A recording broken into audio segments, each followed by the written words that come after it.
My name is Eric Miller, and a few months ago I got a job as an orderly at St. Mary's State Psychiatric Hospital. The place was built back in the 1950s, a massive concrete block sitting in the woods outside of Pittsburgh. The building was ugly, all gray walls and narrow hallways, the kind of place that looked like it should have been condemned decades ago. I didn't take the job because I wanted to. Truth is, I was broke, and the hospital didn't ask too many questions when hiring. The pay wasn't bad either. All I had to do was keep an eye on the patients, clean up after them, and stay awake on night shifts. Easy money, or so I thought. On my very first day, the head nurse, a cold woman named Mrs. Cartwright, gave me the tour. Her voice was sharp, like she'd been doing this too long to care anymore. You follow the doctor's orders. Don't talk too much to the patients. And whatever you do, don't go into Ward 6. I asked her why. She stopped walking, gave me a look that froze me in place, and said flatly, "That wing is closed for renovation. You don't need to worry about it." But as we passed the locked double doors, I swear I felt a blast of cold air seeping out from the cracks. Too cold for a building with broken heating. My first night on shift was dead quiet. The halls were long, stretching on like an endless maze, every fluorescent bulb buzzing faintly overhead. Around 2 a.m. I heard it. A knock. It came from the direction of Ward 6. At first, it was faint, just a dull tapping sound, like someone's knuckles rapping on wood. Then it grew louder, more insistent. I walked closer, every step echoing off the tiled floor. My flashlight beam shook in my hand, and then I saw it. Shadows. 2 of them, maybe 3, moving under the gap in the door, shifting back and forth like someone was pacing inside. But Ward 6 was supposed to be empty. I backed away, heart pounding. I told myself it was my imagination. Old buildings make noise. Shadows can play tricks on tired eyes. That's what I repeated to myself until the end of my shift. The second night it happened again. The knocking. Only this time there was something else. A whisper. At first I thought it was the wind slipping through the cracks in the walls. But then I heard it clearly, as if someone was right on the other side of the door. Eric, Eric. Opened the door. My knees almost gave out. My name. They knew my name. I stumbled backward, shaking, gripping the keys in my pocket so hard they cut into my palm. But I couldn't make myself go inside. Not yet. I didn't sleep that morning when I got home. Every creak of the floorboards, every faint sound of traffic outside, felt like it was following me. On the third night, I gave in. Curiosity ate at me worse than fear. At 3 a.m., I stood in front of Ward 6 with my flashlight in one hand and the keys in the other.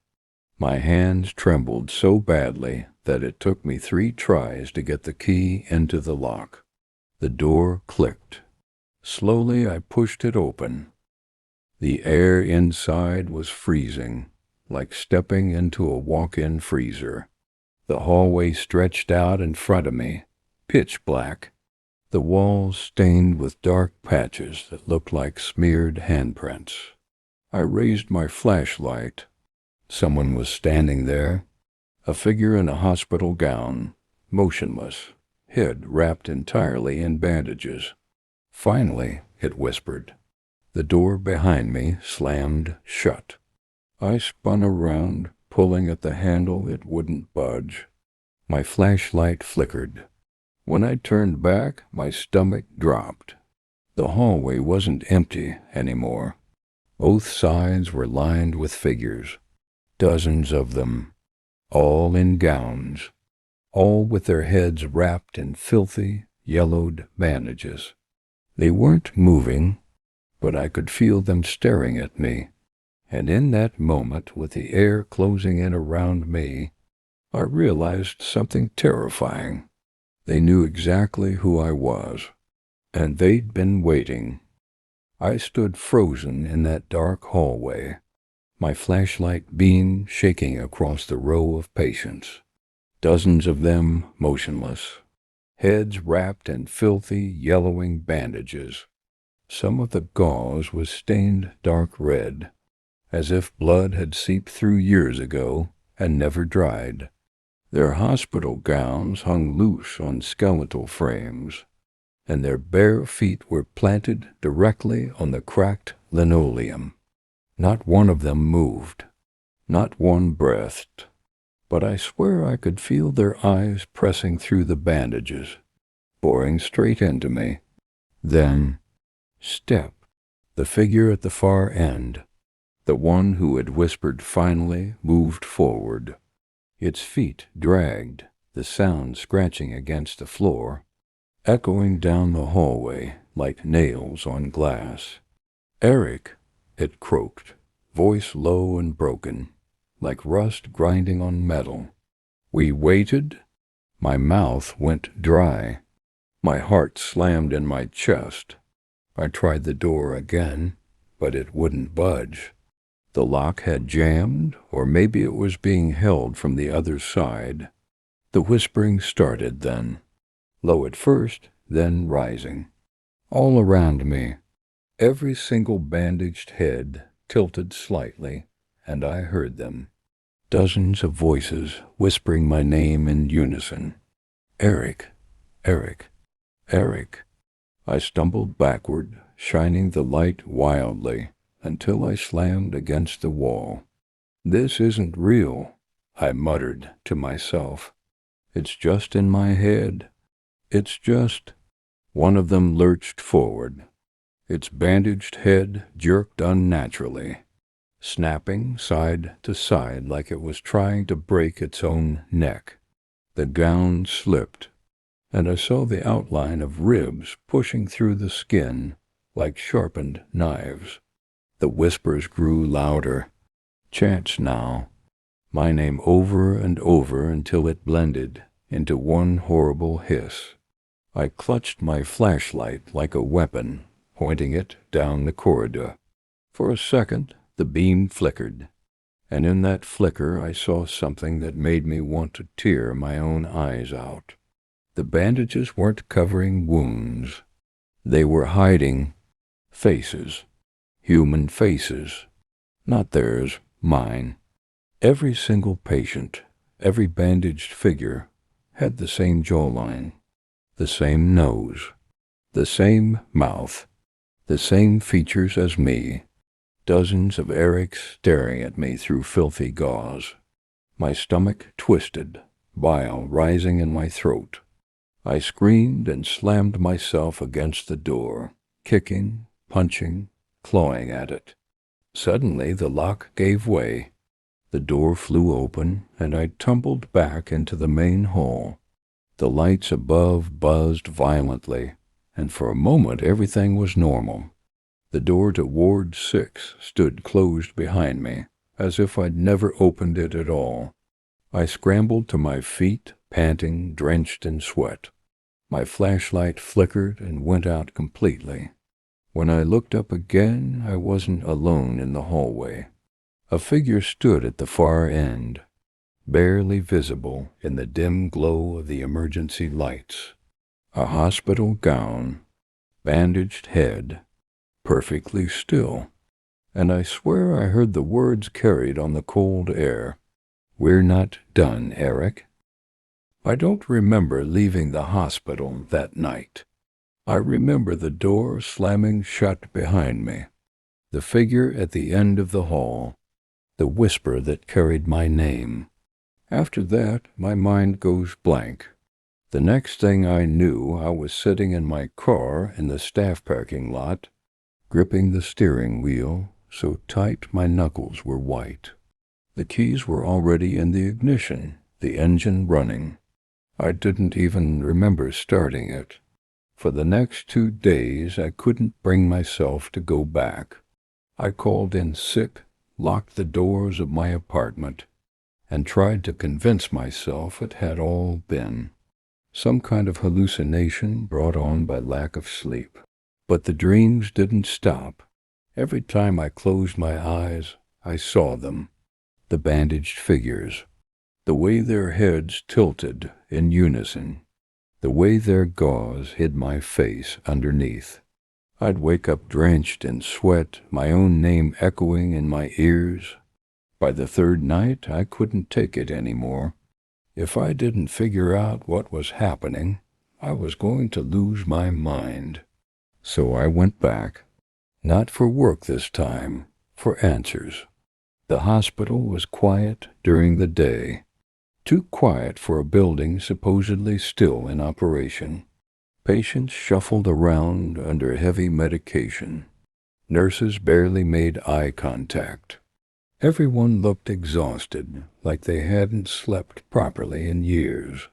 I avoided Mrs. Cartwright, the head nurse, and made my way down to the records office in the basement. The door was unlocked. Inside, the smell of mildew and old paper hit me immediately. Filing cabinets stretched along the walls, stuffed with decades of patient files. I started digging, pulling folders at random, until I found a section labeled Ward 6, Archive, closed 1983. My heart pounded. I opened the first folder. Patient names. Black and white photographs stapled to yellowed papers. Handwritten notes from doctors long dead. But something made my stomach drop. Every single photo looked like me. Not exactly, not perfectly, but close enough. Men with my jawline, my build, my eyes. Different names, different birth dates, but the resemblance was undeniable. And then I found something worse. At the bottom of the stack was a file with my name, Eric Miller. Admitted, August 12, 1983. Status, unresolved. The photo stapled to the file wasn't just similar. It was me. My face staring back in grainy black and white 30 years too early. My hands shook so badly the paper nearly slipped. I wanted to tear it up, burn it, anything. But then I noticed the doctor's notes scribbled at the bottom of the page. Subject claims to hear whispers from Ward 6. Claims that the patients are not strangers, but reflections. Believes Ward 6 is not a wing, but a mirror. My throat went dry. That was when I heard it again. A knock. 3 slow, deliberate knocks, coming from the far end of the basement. When I turned, I saw the same door I had seen upstairs, the one marked Ward 6, and this time it was already open. The basement air was damp and heavy, thick with the stench of mold. My hand still trembled as I held the file with my own name on it. The grainy photograph of my face staring back at me from 30 years ago. The knocks had stopped, but the open door at the far end of the records room pulled at me like gravity. It shouldn't have been there.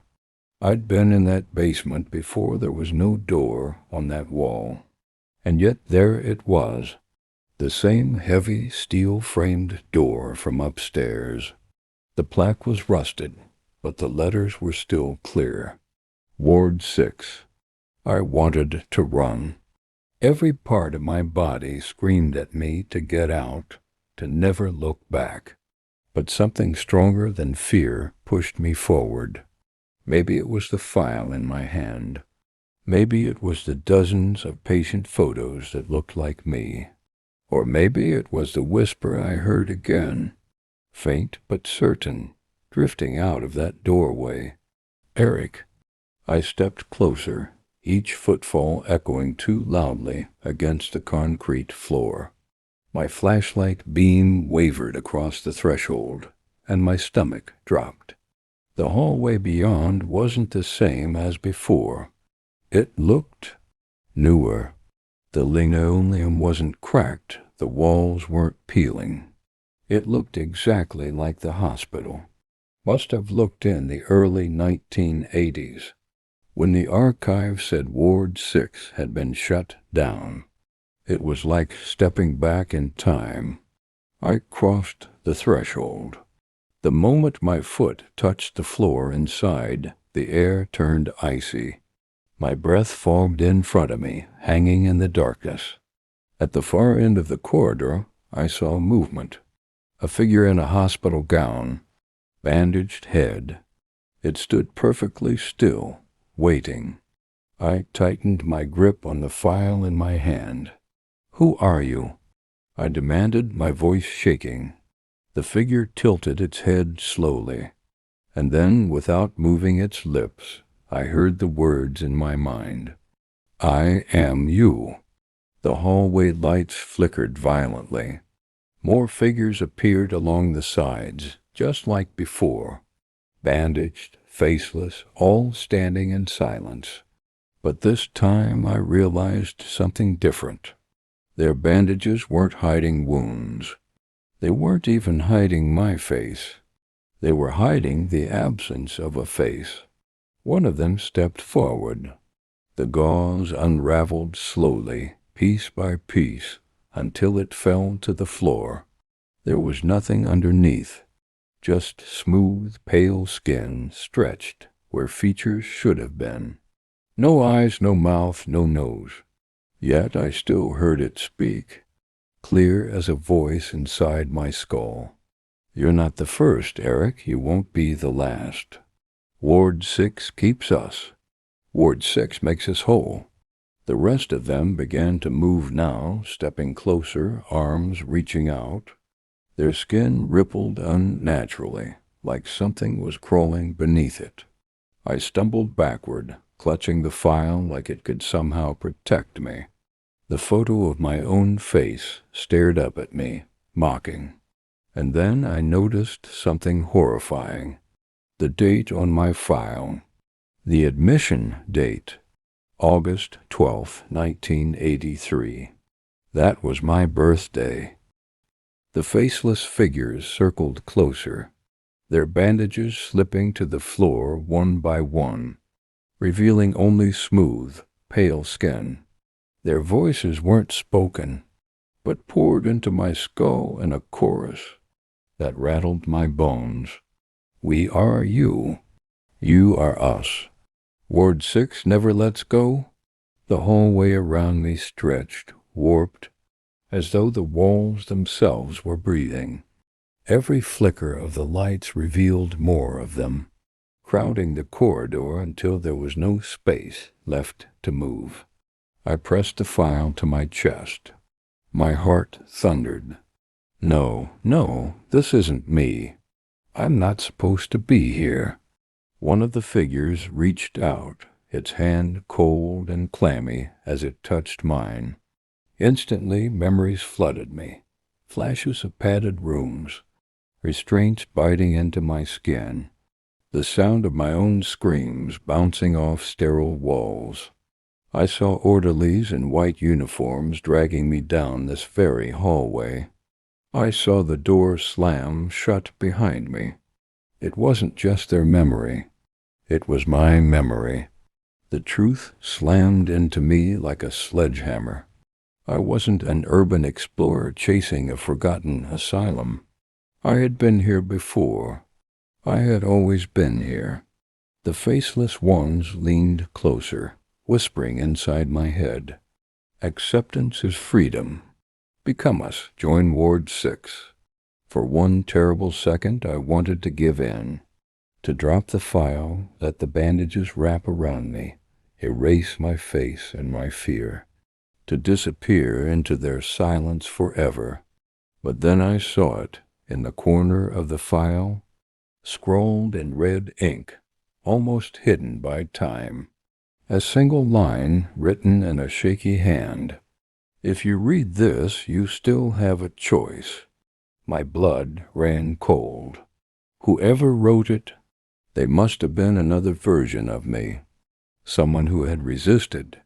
Someone who had left a message for the next cycle. The figures pressed closer. My head pounded with their whispers.